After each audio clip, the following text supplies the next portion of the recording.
लेकिन बच्चों को ये 1000 रुपए बचाने के लिए इतना मेहनत करनी पड़ती है। उनको लगता है कि इस 1000 रुपए को बचा लेने से बहुत कुछ हो जाएगा। आप जीवन में सुधार तभी कर पाएंगे जब आप ये जान पाएं कि आपसे क्या क्या गलतियां हुई हैं। YouTube पे हमें अपनी कोई भी वीडियो वायरल करानी है या व्यूज बटोरने हैं तो हमें उसका एक ही थंबनेल डालना है कि ये कोरोना से भी खतरनाक बीमारी और लाखों बच्चों का जीवन बर्बाद कर दिया, बल्कि लाखों नहीं करोड़ों बच्चों का जीवन बर्बाद कर दिया।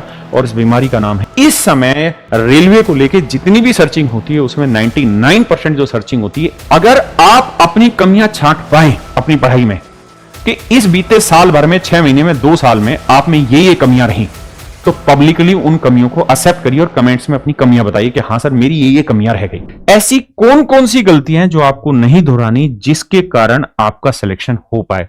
देखिए, आप जीवन में सुधार तभी कर पाएंगे जब आप ये जान पाएं कि आपसे क्या क्या गलतियां हुई हैं। उन गलतियों को जब तक दूर नहीं करेंगे सुधार नहीं होगा।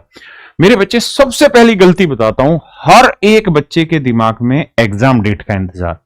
अगर मेरे बच्चे YouTube पे हमें अपनी कोई भी वीडियो वायरल करानी है या व्यूज बटोरने हैं तो हमें उसका एक ही थंबनेल डालना है, एग्जाम डेट और उसके बाद क्वेश्चन मार्क।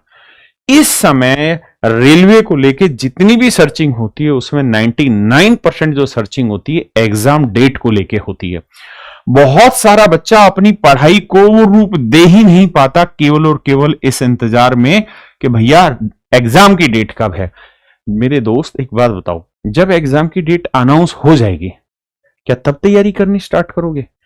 क्या इस कंपटीशन में यह कहना वाजिब है कि 1 महीने में तैयारी हो सकती है? नहीं मेरे बच्चे, मैं आपको लिखित रूप से कह सकता हूं कि आज के समय में आपको कम से कम 6 महीने का समय देना होगा अगर आप एक सामान्य बच्चे हैं। हां, अगर कोई एक्स्ट्राऑर्डिनरी हो, एलन मस्क की औलाद हो, तो मुझे पता नहीं, सामान्य बच्चे को 6 महीने कम से कम देने पड़ेंगे रेलवे की तह तक, रेलवे को समझने के लिए। और मेरे बच्चे, दूसरा और सबसे बड़ा कारण मैं कह रहा हूं कि ये कोरोना से भी खतरनाक बीमारी, कोरोना से भी खतरनाक बीमारी है मेरे भाई ये, और लाखों बच्चों का जीवन बर्बाद कर दिया, बल्कि लाखों नहीं करोड़ों बच्चों का जीवन बर्बाद कर दिया। और इस बीमारी का नाम है YouTube।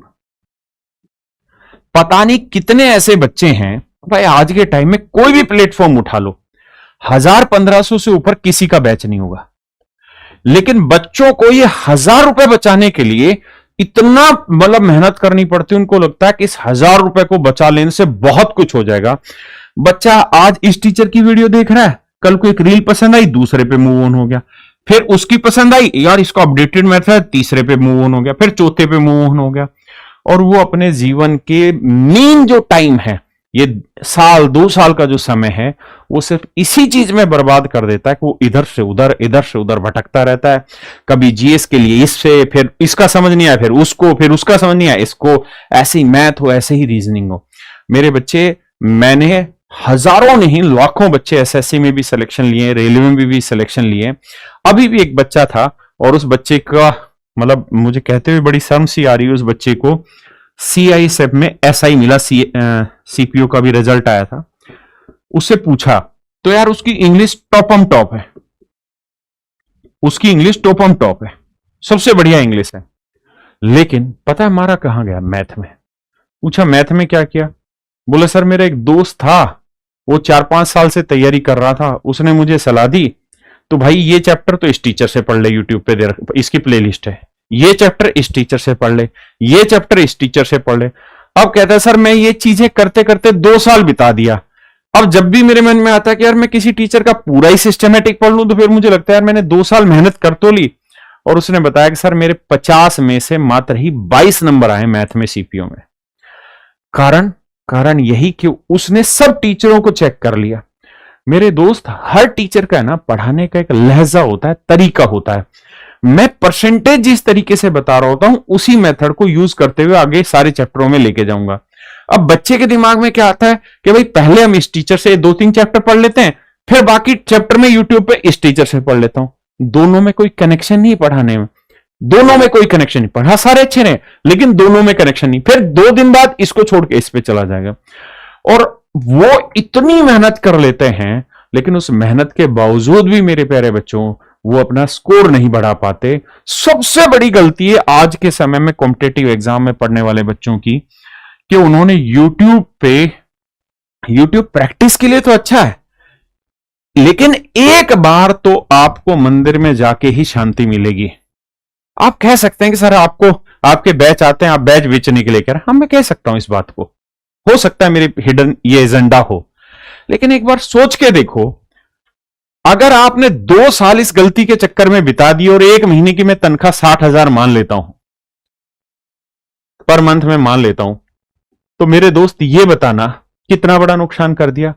वहीं आपने किसी एक जगह सिस्टमेटिक बैच लेके और मेहनत करके पढ़ाई कर ली, तो ये 1,000 रुपए महंगा हुआ या 2 साल में 60,000 रुपए जो तनख्वाह लेते वो महंगी होती है? सोच के देखिए। और कितना मानसिक तनाव झेलते हैं जब रोजगार नहीं होता, कितना बुरा लगता है जब हमारे बगल वाला ही कोई लड़का सेलेक्ट हो जाता है और हम बैठे रहते हैं उसी पीजी कमरे में, उसी लाइब्रेरी की सीटों पर।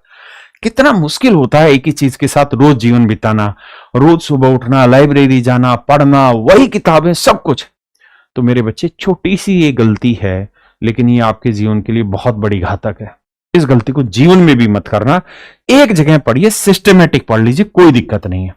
और भाई ये मत सोचना कोचिंग है सारी बढ़िया है, मैं किसी कोचिंग को लेके या नहीं कह रहा, सारी बढ़िया है। और Career one of the finest coaching है, क्योंकि इतने एक्सपीरियंस टीचर आपको जीवन में कहीं देखने को किसी प्लेटफॉर्म पे नहीं मिलेंगे। अब आते हैं मेरे बच्चे तीसरी सबसे बड़ी गलती पे, और वो गलती है एग्जाम ओरिएंटेड प्रैक्टिस ना करना। भाई बच्चों को अगर देखेंगे ना, बच्चों की 2 महीने की कोचिंग पूरी होगी, 3 महीने की कोचिंग पूरी होगी, और वो यूट्यूब पे सर्च करते हैं क्या कि भैया प्रॉफिट एंड लॉस के जहर सवाल। इस जहर ने आपके जीवन में जहर घोल दिया है, पूरी तरह ध्यान रखना। या आप देखेंगे टॉप क्वेश्चन ऑफ दिस। अरे मेरे भाई, आपको ये बात समझनी होगी कि आप पहले अपने पेपर का पैटर्न को एनालिसिस करिए, आपके पेपर में आ क्या रहा है वो देखिए। एक टीचर ने एक रील बनाई और उस रील में क्वेश्चन को इतना बेहतरीन तरीके से तोड़ दिया, और आपको लगा कि यार यही ट्रिक हम हर सवाल में लगाएंगे, जबकि टीचर भी जानता है कि मेरी गिरेबान आके कोई नहीं पकड़ेगा यूट्यूब पे कि तुमने जो मेथड बताया इस क्वेश्चन में वो अगले में नहीं लगा। लेकिन जब बच्चा पैसे देके क्लास में पढ़ रहा होता है ना, तो टीचर को ये बात अच्छे से पता है कि मुझे ऐसा मेथड बताना है जो हर जगह अप्लाई हो और जिससे कोई भी क्वेश्चन गलत ना हो सके। तो मेरे दोस्तों, सबसे बड़ी प्रॉब्लम इसके बाद जो है वो यही है कि हम एग्जाम ओरिएंटेड प्रैक्टिस नहीं करते हैं। और दूसरी चीज ये है कि बहुत सारे बच्चों को ये लगता है कि यार एनटीपीसी में मैथ अंडर ग्रेजुएट में हल्का होगा, ग्रेजुएट में भारी होगा। ऐसा बिल्कुल भी नहीं है। ऑलमोस्ट मैथ सभी जगह सेम आता है। तो आपको एक बार तसल्ली से तैयारी करनी पड़ेगी, और एक बार की तैयारी के बाद जीवन भर के लिए सारा काम हो जाएगा। अब आते हैं मेरे बच्चे study with task, without task. हर बच्चे की समस्या है कि वो जीवन में हर काम के लिए टास्क निर्धारित कर लेता है। मेरे को आज 600 मीटर की रनिंग मारनी है, मेरे को आज 2 किलोमीटर की रनिंग मारनी है, आज मेरे को 20 पुशअप मारने हैं, लेकिन पढ़ाई के लिए टास्क नहीं बनाता। मैं आपको एक टास्क देता हूं, इस वीडियो के कमेंट में इस टास्क का उत्तर दीजिए और शर्माइएगा नहीं। आप ये बताइए, जितने दिन से आप तैयारी कर रहे हैं, अगर आप अपनी कमियां छांट पाए अपनी पढ़ाई में कि इस बीते साल भर में, 6 महीने में, 2 साल में आप में ये कमियां रही, तो पब्लिकली उन कमियों को एक्सेप्ट करिए और कमेंट्स में अपनी कमियां बताइए कि हां सर मेरी ये कमियां रह गई। क्योंकि जब आप पब्लिकली उन कमियों को लिखेंगे और जब उनको 2 बार, 3 बार, 10 बार देखेंगे, तो मेरे दोस्त उनमें सुधार होगा। क्योंकि जब तक हम अपनी समस्याओं को सबके सामने उजागर करने की हिम्मत नहीं रखेंगे, तब तक उनमें सुधार करने की भी हिम्मत नहीं रखेंगे। मैं हमेशा कहता हूं, मेरे आगे बढ़ने के पीछे सबसे बड़ा कारण है कि मेरे पीछे मेरे बहुत सारे दुश्मन हैं जो रोज बॉक्सिंग करते हैं, और वही बॉक्सिंग हमें आगे बढ़ाती है। तो अपनी कमियों को बताओ। तो अब आपको मैं एक टास्क दे रहा हूं कि अपनी सारी कमियां कमेंट्स बॉक्स में लिखिए, और स्टडी विदाउट टास्क कभी भी मत करिए। रोज का एक टास्क निर्धारित करिए, चाहे उसमें फिर खाना ना मिले, चाहे पानी ना मिले, चाहे सोना ना पड़े। छोटा टास्क रखिए, लेकिन रोज की रोज रखिए, तभी मेरे बच्चे कामयाबी हासिल होगी। मैं अपनी तरफ से आपको सजेस्ट कर देता हूं कि यार 5 से 6 महीने में आपका क्या बेस्ट स्टडी प्लान हो। तो मेरे बच्चे, सबसे पहली बात तो यह समझिएगा कि YouTube से आपको पढ़ने की जरूरत नहीं है। यहां आप टोटल टाइम खराब करेंगे। कोई भी एक पेड बैचेज ले लीजिए, कैरियर पे ही पेड बैचेज है, वहीं से आप परचेज कर लीजिए। और मेरे बच्चे, वन ऑफ द फाइनेस्ट तरीका होगा अपनी तैयारी को सिस्टमेटिक करने का। प्रैक्टिस जो है वो सब्जेक्ट वाइज और चैप्टर वाइज करनी है। सेक्शनल मॉक आपको लगाना होगा। जितने भी आरआरबी के प्रीवियस 2024 के क्वेश्चन हैं और जो अभी 2025 के क्वेश्चंस हैं, उन सारे क्वेश्चंस को एक बार गो थ्रू होना होगा। और मेरे बच्चे लास्ट 6 से 8 महीने का करंट अफेयर, खूब हद से हद करो तो 1 साल का करंट अफेयर करिए। और जो मेन वहां चीज लिखी थी कि अपनी गलतियों पे फोकस रखिए। देखिए, आप एक पेड बैचेस से पढ़ लीजिए सिस्टमेटिक, प्रैक्टिस सब्जेक्ट वाइज हो, चैप्टर वाइज हो, सेक्शनल मॉक हो। ऐसा मैं इसलिए कह रहा हूं कि बच्चे क्या करते हैं कि प्रैक्टिस जो करते हैं वो पूरे कंप्लीट मॉक से करना स्टार्ट करते हैं। अरे भाई, जो चैप्टर तैयार हुआ पहले उसकी प्रैक्टिस तो करो। जब उसकी प्रैक्टिस तैयार हो जाए और सारे चैप्टरों की प्रैक्टिस तैयार हो जाए, तब मॉक करना स्टार्ट करो, एटलीस्ट 2.5 से 3 महीने बाद। मेरे बच्चे, डेली रूटीन आपका ये रहना चाहिए, मैथ में आप 2 घंटे दे दीजिए, रीजनिंग में 1.5 घंटा भी बहुत है, जीके जीएस में 3 घंटा बहुत है, और मेरे बच्चे मॉक देना और मॉक का एनालिसिस करना 2.5 घंटे का समय आपको डेली देना होगा। और ये काम आपको रोज करना होगा, तब जाके सफलता आपको सुनिश्चित होगी।